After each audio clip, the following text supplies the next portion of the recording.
The claim none of the witnesses ever recanted is technically true, but deeply misleading because what they later said about their experiences contradicts how the church presents those testimonies today.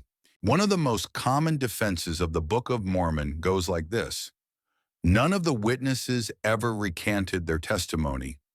That sounds powerful until you actually read what the witnesses later said in their own words. Because the real issue isn't whether they recanted.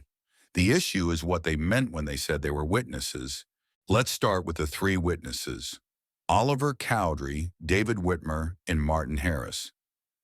Church materials strongly imply they physically saw and handled the plates in ordinary reality.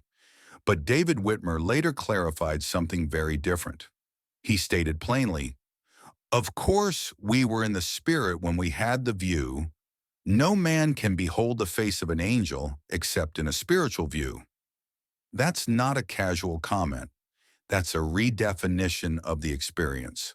Whitmer repeatedly explained that the event occurred in a visionary state, not a normal physical encounter. Martin Harris was even more explicit. He stated that the plates were shown to him with the eye of faith. He compared seeing the plates to seeing a city through a mountain, meaning spiritual perception, not physical sight. This is critical because today many members are taught the witnesses literally handled metal plates in daylight reality. That isn't how Harris described it. What about the 8 witnesses? They never claimed to see an angel. They never claimed a divine manifestation.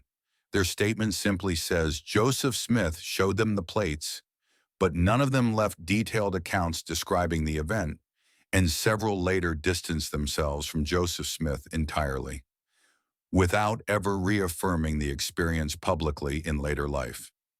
Silence matters. Why never recanted is misleading. So yes, it's technically true that none of the witnesses issued a formal recantation, but that's the wrong question. The real question is, did they continue to affirm the same kind of experience the church teaches today? The answer is clearly no. They redefined it as spiritual, visionary, seen with the eye of faith. That's not the same claim.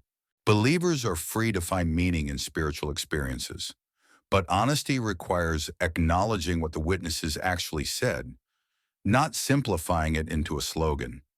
Never recanted sounds impressive, but once you read the sources, the story becomes far more complicated, and complexity isn't persecution, it's history. Like the video if you value honest history, subscribe for more deep dives, and ring the bell so YouTube actually shows you the next episode.